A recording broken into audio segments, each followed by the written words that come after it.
Saudari-saudaraku yang terkasih, berjumpa kembali bersama saya Inspirasiku di Antara. Renungan Harian Selasa 8 Juni, Pekan Biasa yang ke-10. Semoga kita bersama keluarga, komunitas kita selalu dalam keadaan baik, sehat, dan tetap bersemangat. Saudari-saudaraku yang terkasih, marilah kita mengawali renungan kita dengan tanda kemenangan Kristus.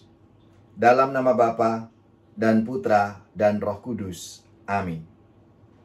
Allah Bapa yang Maha Kuasa, Engkau telah menganugerahkan kepada kami Yesus Kristus jaminan keselamatanmu.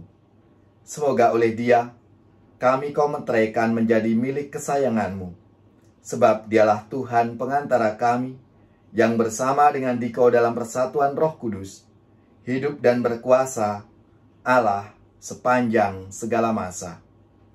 Dalam nama Bapa dan Putra dan Roh Kudus. Amin. Saudari-saudaraku yang terkasih, marilah kita siapkan renungan kita dari Injil Yesus Kristus menurut Matius, bab 5 ayat 13-16. Marilah kita siapkan hati kita untuk membaca dan merenungkan sabda Tuhan hari ini. Dalam khotbah di bukit, Yesus bersabda, "Kalian ini garam dunia. Jika garam itu menjadi tawar, dengan apakah dapat diasinkan? Tiada gunanya lagi selain dibuang dan diinjak-injak orang. Kalian ini cahaya dunia.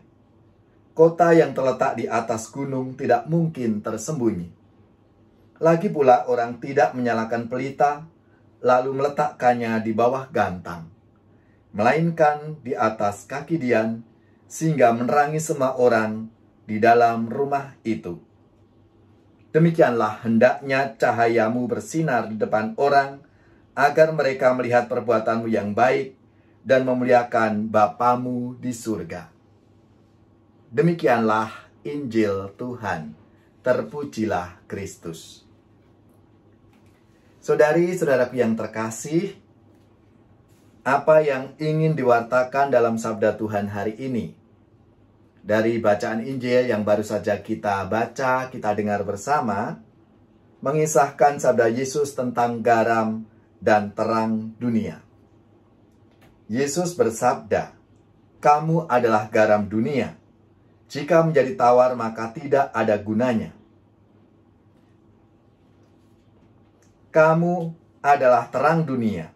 Hendaklah terangmu bercahaya di depan orang, supaya mereka melihat perbuatanmu yang baik dan memuliakan Bapamu yang di surga."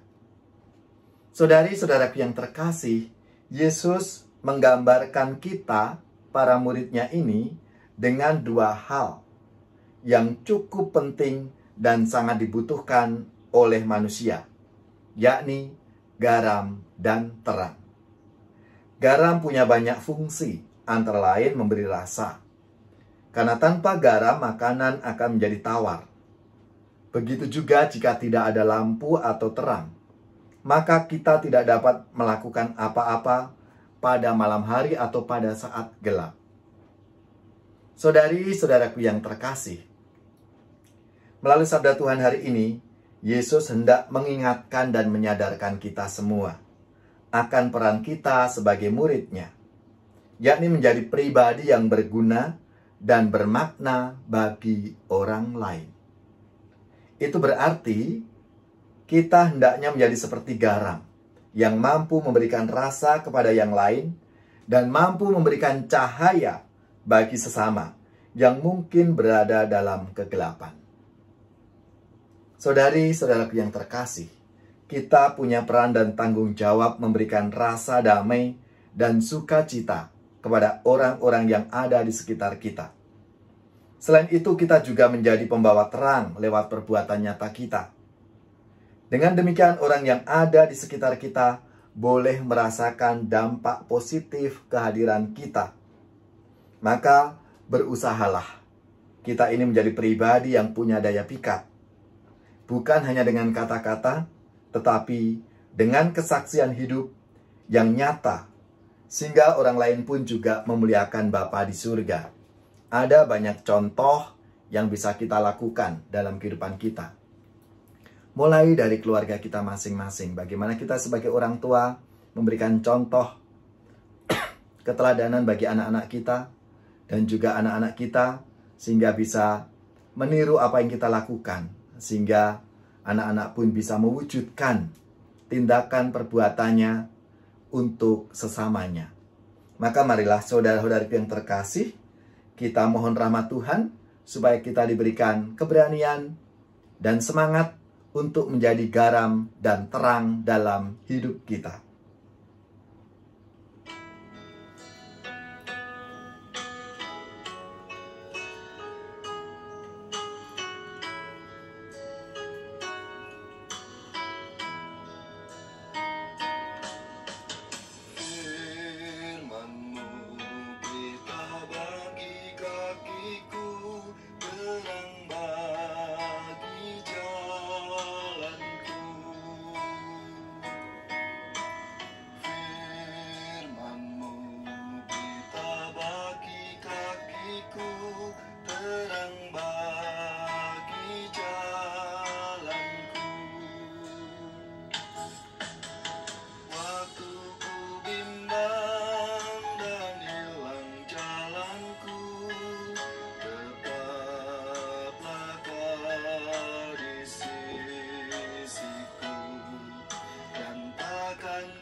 Asal kau di dekatku, besertaku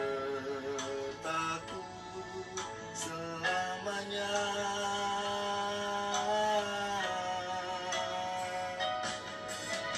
Firman-Mu kita bagi kakiku, terang bagi jalanku.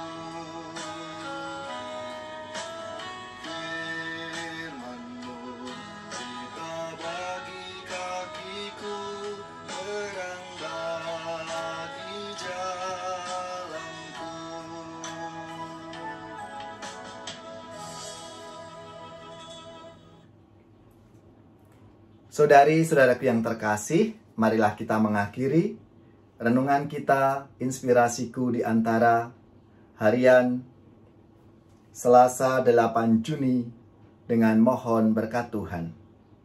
Semoga saudari-saudara sekalian, keluarga-keluarga, orang-orang yang kita doakan, mereka yang sakit, yang menderita, seluruh tugas, belajar, pekerjaan, usaha, serta karya pelayanan kita, dibimbing, dilindungi, dan diberkati oleh Allah yang Maha Kuasa, Bapa, Putra, dan Roh Kudus. Amin.